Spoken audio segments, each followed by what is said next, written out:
Sir Emilio, narito naman po ang katanungan ni John mula po sa Caloocan City. Pakinggan po natin ito. Magandang hapon po sa inyong lahat. Ako po si Johan, 32 years old from Caloocan.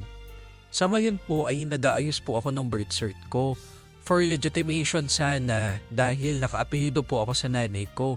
Nauna po kasi akong ipanganak bago po ikasal ang mga magulang ko. So late na rin pong nai-register yung pagpapapalit ng apelyido ko. Ngayon nakita sa marriage cert ng nanay ko na meron pong clerical error sa kanyang surname. Pero yung birth certificate niya po ay tama naman. Kaya may mga requirements po ng lolo ko na hinihingi. Paano po kaya yon since nire-require po kasi na 2 secondary documents kasama po ng birth certificate niya ang kailangan po namin ibigay.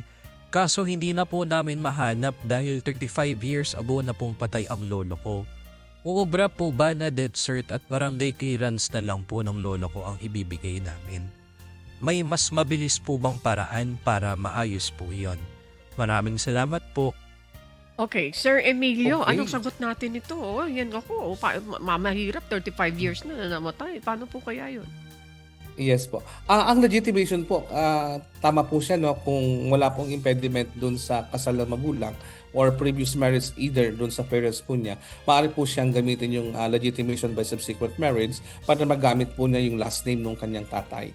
Ang dangan nga lang po, dun sa marriage certificate na nandoon yung informasyon ng magulang niya, may error dun sa last name ng nanay. So this needs to be corrected under RA 9048, administratibo po ito. So madali lang naman po ito, kailangan lang nilang mag-provide ng documentary requirements na nagpapatunay na or mga dokumento na may tamang baybay doon sa surname po nung kanilang tatay nung nanay niya. So tama po, kung nahihirapan sila doon sa birth certificate, may other documents po naman na pwedeng tingnan katulad po ng birth certificate ng mga anak nung tatay na yon na tama po yung spelling, maaari din po yung death certificate niya kasi kailangan lang natin i-establish po kung ano yung tamang spelling doon sa marriage certificate para po to support yung change or correction.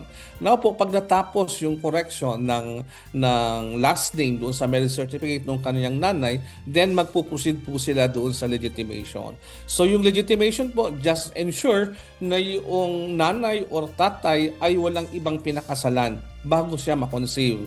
Kasi po, once na merong legal impediment po ito at nag-apply na po sila ng legitimation, ito po ay medyo mahirap na proseso na siya. So kung meron naman nakita na impediment or merong previous marriage, yung either of the mother or the father, ang magiging paraan po para magamit niya yung apelyido ng tatay ay yung tinatawag nating RA 9255 na kung saan kailangan lang niyang may acknowledgement ng tatay and then nasa edad na po ngayon si sir, maaari po niya itong mag-execute ng affidavit to use the surname of the father para magamit po niya.